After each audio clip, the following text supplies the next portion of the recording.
Hey folks, welcome back to another video. So this past weekend we had regionals in Atlanta, and this was the first major tournament post-rotation, so everyone's pretty excited to see what kind of decks came out. And then it turned out to just be a Dragapult Gardevoir show, which, you know, to be expected. I was hoping there would be a couple more standouts. We did get to see an awesome run by Jonathan Means with the Eevee box, which I'm going to be covering very soon because that's super exciting for me. But pretty much everyone's just yapping about Dragapult, yapping about Gardevoir. So I wanted to take a second to just check in on our boy Charizard, see how the tournament went for him, how things are going. We don't have to scroll too far down to find the highest placing. We got a Charizard Pidgeot list here by Brian Wade, taking 37th place. So let's just take a peek, see what they were running with. And a pretty interesting build. We've got a Grand Tree A-Spec Charizard build. We got a 4-Mander, 1 2 Charizard line, 2-1-2 Pidgeot, a little 2-2 Dunsparce for draw support, so a bit of a wormy Zard, and then a 2-1-2 Noir line. So Grand Tree can go through and just evolve all of these. Obviously, Pidgeot would likely be the first evolution of choice, and then if it gets left up after that, you can evolves up the Noir. The Zard, you want to be careful with the Zard because if you evolve Zard through Grand Tree, you can't use Infernal Rain, so you just kind of have to be smart about that. And then they've got a Klefki as their kind of stall Pokemon. So if they're playing up against a deck that has a lot of basics with abilities like Teal Dance with Ogerpon, you can just push the Klefki and just shut some of that down right off the rip. And then also I've seen this inclusion in some of the Japanese lists, and then they have it here in their list as well, is the Chi-Yu. And this is mainly, I think, to even out like the, what do you call them, Goldingo lineup, because you can kind of offset their prize race by throwing up a Chi-Yu, doing 280 damage because you're hitting into weakness. And a couple other like one-off things. I doubt it gets used that frequently, but it is in there just to kind of help tech against some of those decks. Go ahead and post in the comments if you have like a complete knowledge of Chi-Yu counters. I'd be really interested to see like what other things people are teching against with the Chi-Yu. But then, you know, they've got a very heavy supporter line to hopefully play into Charizard's strengths. They've got the Briar, which Charizard's still an awesome Briar user. And then they've got, you know, just a 2-2-2 Arvin Boss Iono line. 1 Kieran instead of a switch, which can be good because then if you just need to hit for an extra 30 damage, you've got that option as well. Turo's great for Zard, of course. Just a Band and Evo for tool cards there, because they are also running Jamming Tower, which is excellent because you can use that to bump out your Grand Tree, take it away from your opponent. And then also there are just so many decks relying on tool cards that I would be willing to bet Jamming Tower probably came up quite a bit in a lot of their matchups at Atlanta Regionals. But well done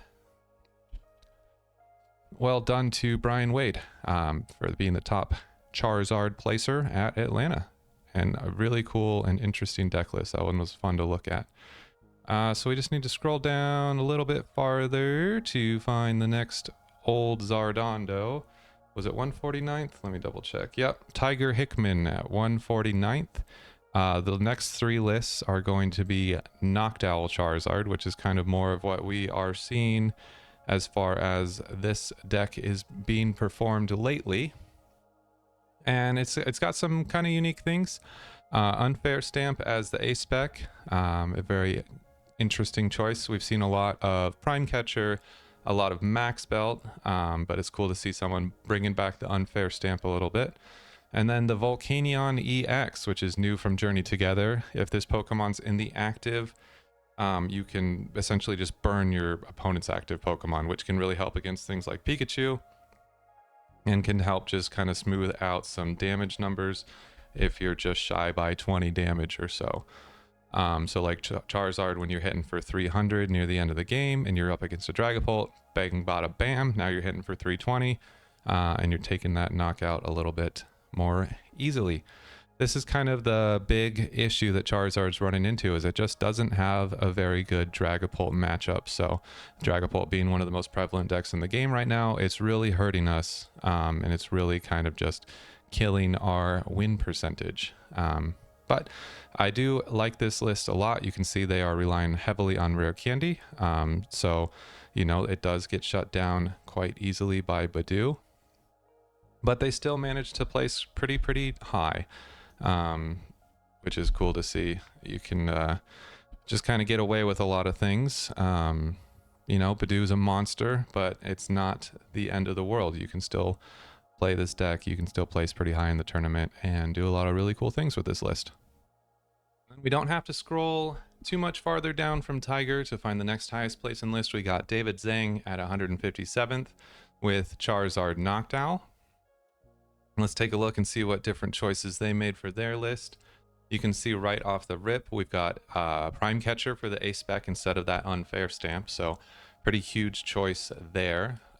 We also have the inclusion of the one Charmeleon, so you can kind of slow roll things if you need to. And then another big difference is the 1/1 Pidgeot line. And I think that Pidgeot is pretty underutilized at this point in the meta. As people are relying very heavily on Hoothoot Noctowl, which when that hits, that absolutely hits. But if you get caught in a place where you just can't get Jewel Seeker going, it feels real bad. And having Pidgeot available to kind of smooth that out, increase that consistency, especially in the late game, can actually be pretty huge and has turned around quite a few matches for me. So something to consider, but it does come at a price. You can see their Dusknoir line is just one Dusknoir, one Duskull, so quite a bit thinner than other decks are running. But there's that trade-off there. The consistency versus the power. And a lot of times, for me, consistency tends to win out and feel quite a bit better. But we've got also a very similar supporter line to Boss Iono. No Arvins in this one. Just the one Defiance band, so I guess they were just hoping to kind of either draw into it or they could Jewel Seeker Pidgeot it out. So no real need for Arvins here. And then they've got the Briar, of course, and Kieran again, which is an awesome pivot play. But overall, just a pretty standard Terapagos Charizard list. You know, love to see it. After that, we do have to go a little bit farther down to find our last highest place in Zard list by Lucy. And let's just take a quick peek, see what they did a little different. Another difference in the A-Spec. So 3 Charizard actually 4 Charizard high place in lists, 4 different A-Specs. So lots of room to play around with this deck. This looks more like a Terapagos sort of Charizard build, which personally, I think this is a really fun way to play Charizard. This deck, when it rips, and it is just so much fun.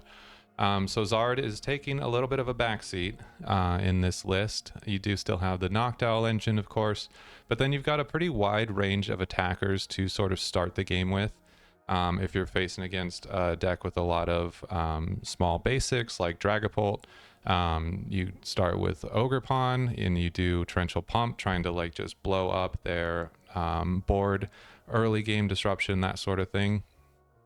And then if it is a Dragapult list, you could switch into Clefairy Mew and just kind of use Charizard as like an energy acceleration.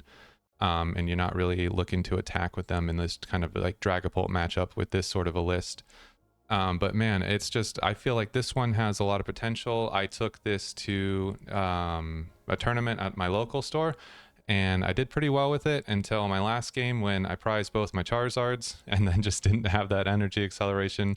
I still ended up taking 4 of my prizes, but my Charizards were literally at the top of my my 6 prizes, and there was just nothing I could do without having access to them at the end of the game.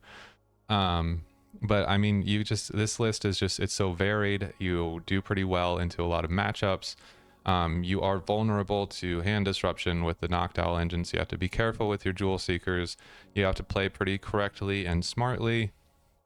You really can't let yourself get into a position where you just completely lose access to your only draw engine, which is again the Jewel Seekers. So it has that same weakness that Terapagos does. But you have lots of supporters to kind of help you out. Crispin to accelerate energy as well. Cyrano is kind of a supporter card that feels pretty good in a deck like this. Being able to find 3 different EX and putting them into your hand can just be so huge to kind of load up your bench and swing games around. Very fun list. Sparkling Crystal just adds to that swappability, where you can just choose to power up your Wellspring with it. You can power up a Terapagos. You can even throw it on Zard. So it really kind of gives you that flexibility to set up the attacker quickly that you think will have the most impact in that early game. Overall, a very fun list, something that I'm going to try to keep an eye on and play around with a bit more. But let's take a look at a Charizard adjacent deck and see how Dragapult Charizard kind of did. So we only had 2 day 2 Charizard Dragapult decks, but that's kind of to be expected. It is a bit more of a rogue setup. Not a lot of people are going to be bringing it to a regional like this, but Jackson 4 did. And let's just take a quick peek at this list that they got going on. Running the unfair stamp, which I think is probably the most popular way to play Dragazard right now. But pretty standard stuff. I have a list similar to this on my channel. I'll likely revisit this with an updated one in the near future, just to kind of see how it's going to feel going into the next major tournament.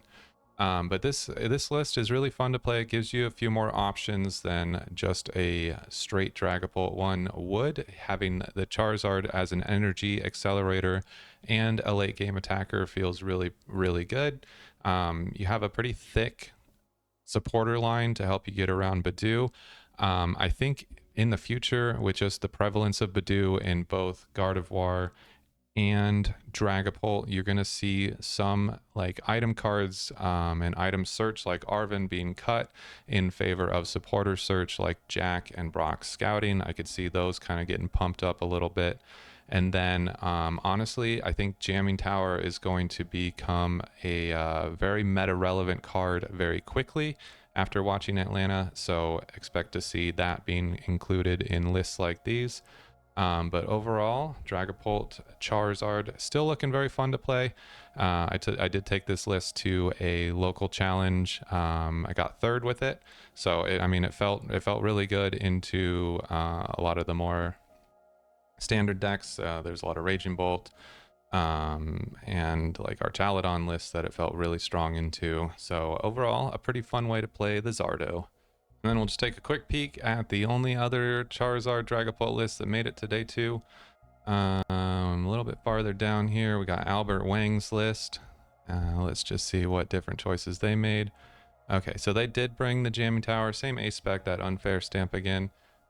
Move myself out of the way. Jamming Tower's there, 2 copies of Artisan, so very stadium heavy list. They got the 2 Budew. I do really like Cleffa in this deck still, but we'll see how that kind of feels going forward.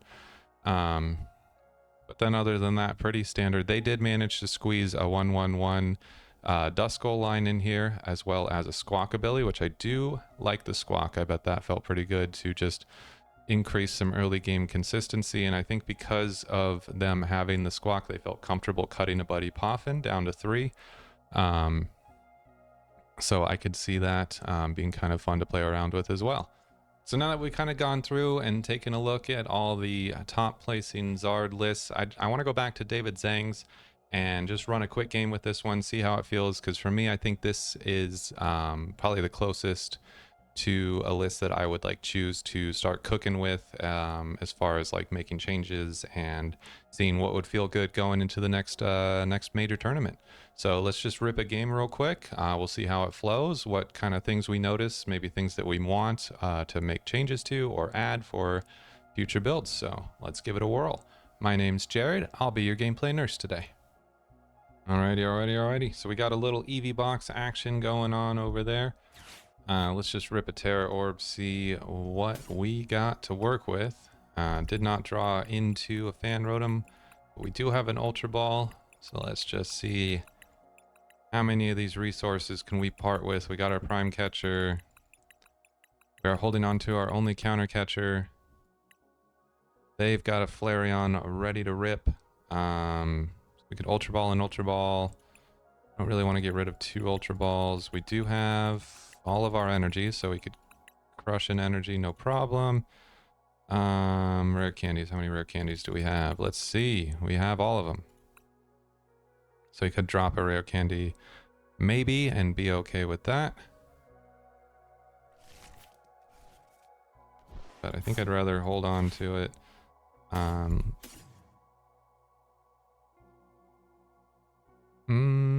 Yeah, I think this will be just fine. Let's grab our Fanny boy here. Get a Terapagos down. Get a Fan Rotom down. Get our fan call going. I will say that I think a lot of the reason we're not seeing Pidgeot in these decks is because we lost Featherball, which is real unfortunate. Featherball used to feel so great to just go and grab, and then you have easy access to Pidgeot. But without that, deck's feeling a little sag. But that's okay. We'll continue on.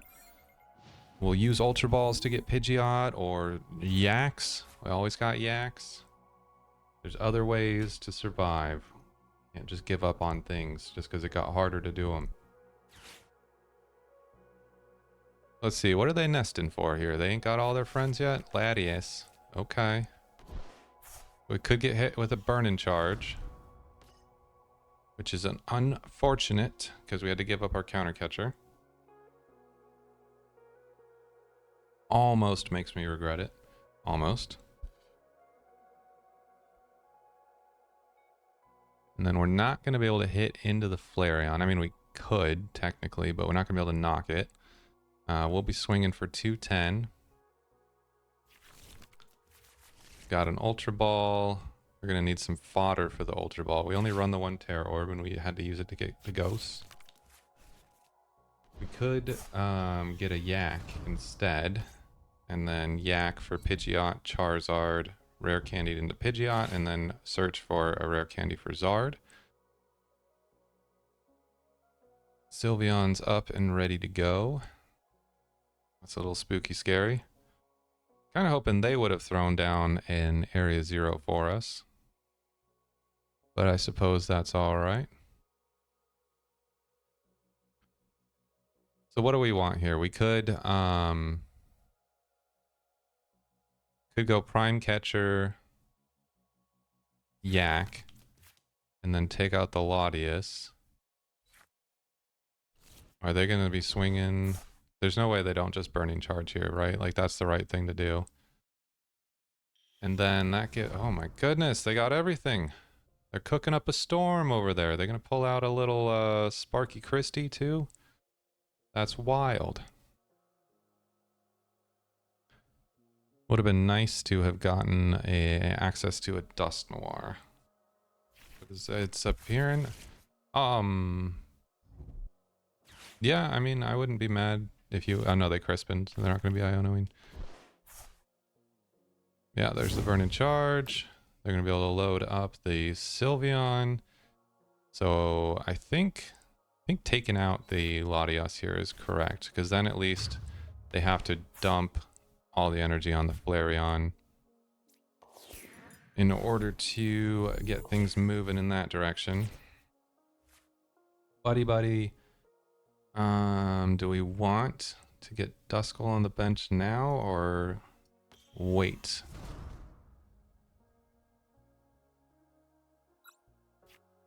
Let's get Jacq. And let's get Prime Catcher.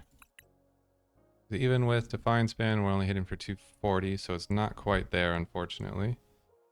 Oh, but if I kill Latias, then that doesn't force them to burn anything on Flareon, because they can just push up whatever they want. And that would give them access to Counter Catcher, so they could Counter Catcher and then blow Zard away, which is unfortunate. So we could prime up the Sylveon and then just swing into Sylveon. And that prevents, they would need boss at that point. Kind of like that play a little bit better. let's get Zard and Pidgeot here. Good news is, at least we're not item locked. Just quick search. I think I'm going to get a Duskull going as well, as long as... Yeah. Although, with rare candies being what they are... they're going to be able to Angel Light my Pidgeot back. That's really annoying.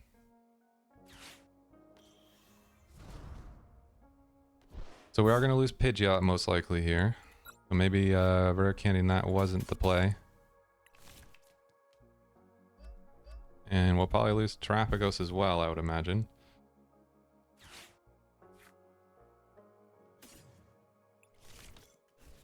Let's just get a Duskull going. Maybe we'll freak them out enough that they won't use Angel Light. Who knows? If they got the boss, we're really screwed. But we'll see.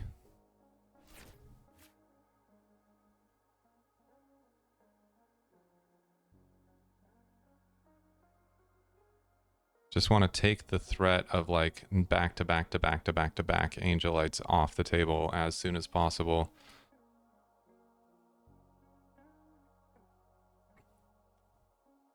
I kind of hope that they magical charm me here, but I don't see why they would. I think getting rid of Pidgeot is a much better play. However, you never know. You never know. Yeah, that's what I figured. Pidgeot and Terapagos are going back in.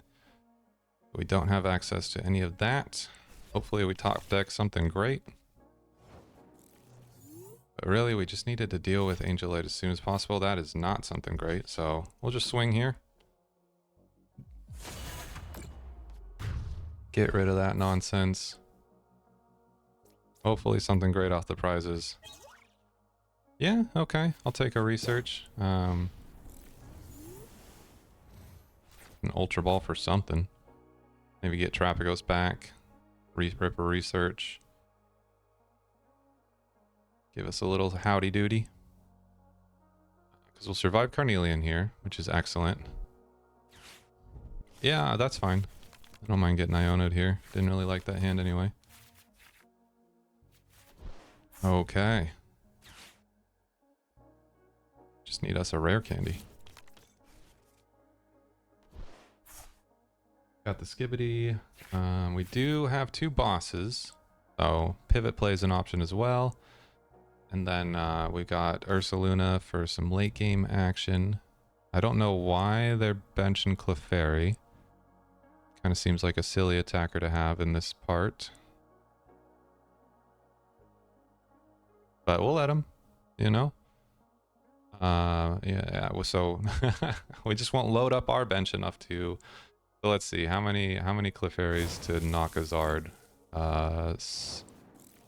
8?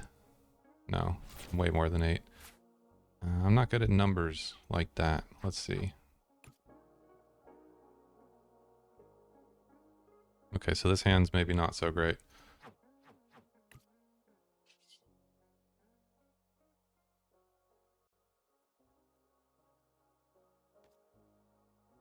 Not much else we can do here.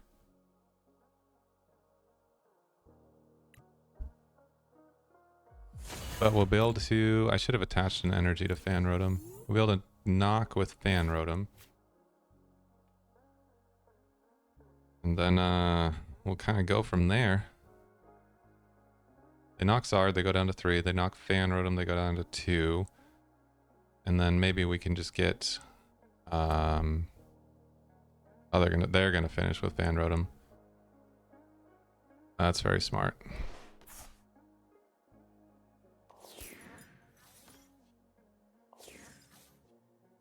Do we knock their Rotom with our Rotom? Okay. Didn't really have much in hand anyways. Okay. This we like. This we can do something with. We got an Eevee benched.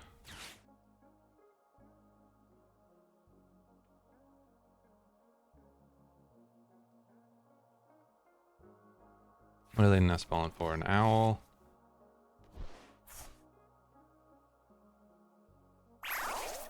Got an ass landing coming right in.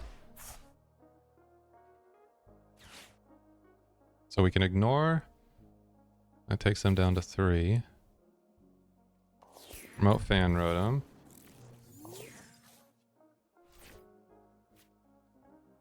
Maybe we can play for a Briar play at the end of this shebang. You here. Let's see what we get. I'll flip the script first. I do want to be careful of how much I load up the bench. What's we got 8, 12, 240, 260 at the moment, so that's enough to kill the ghosts, unfortunately. But in the same breath, do really need to get some more options going. I don't think we need to see Charizard again this game.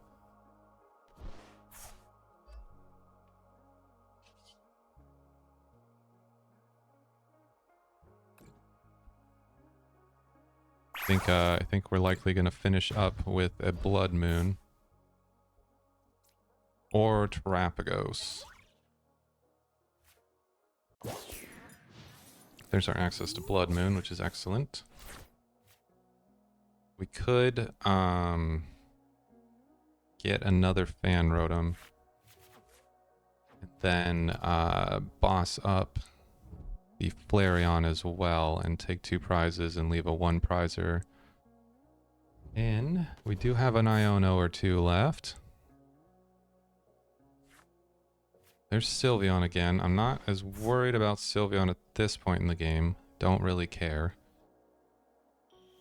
We're able to take away that annoyance pretty quickly, pretty early on. We could also quick search for Candy. They play a supporter yet? Are we getting Iono'd again?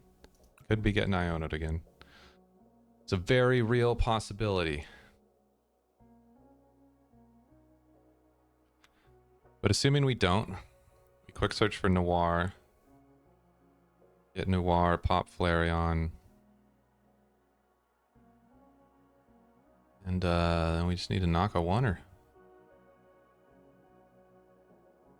Nest Ball for Ursaluna. Knock whatever they push up. You have a Defiance Band as well. Although if we drop down to... Why would you push that?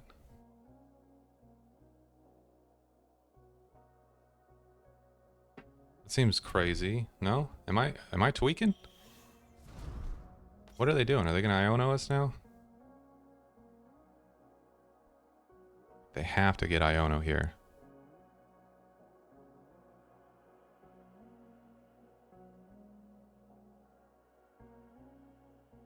What are we doing, friend? Why not push Lilies? That'd be funny.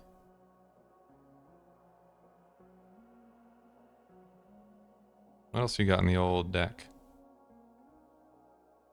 Battle, okay. Unfair stamp. Okay. Unfortunate. I guess that, yeah, that makes sense. They're not running the crystal. I've been playing the crystal version of EV Box, not the unfair stamp, so I forgot that that was the way that Jonathan played it. Okay, so we need to get a good 2 cards. At least we'll still have Fez.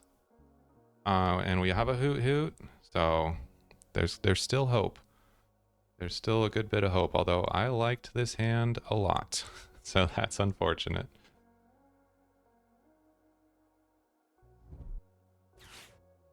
Oh, and they got the boss. We don't have the Fez. But we do have the Fan Rotom.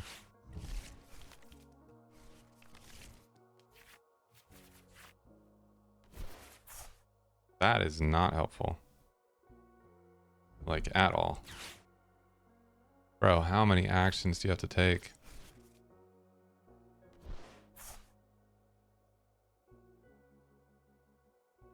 We do have 1 Night Stretcher. Oh, we're not even losing the Fez. Okay. Alright. Give me the Night Stretcher or something. Okay. What do we got? Kieran for a switch.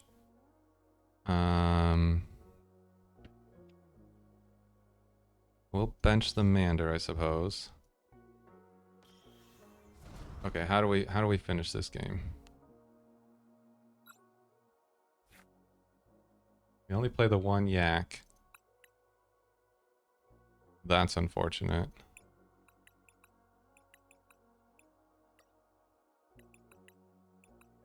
We just benched.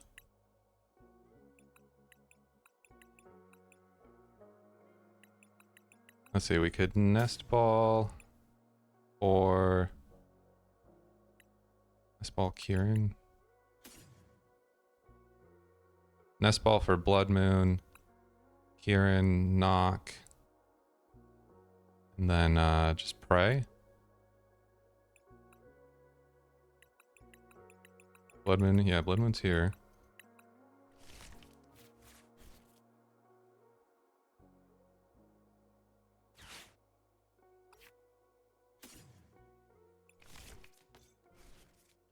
Then they're gonna need quite a bit.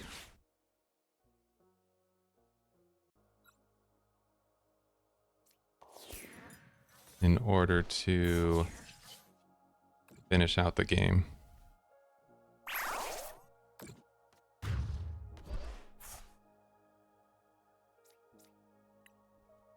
They are, of course, going to have access to Fez.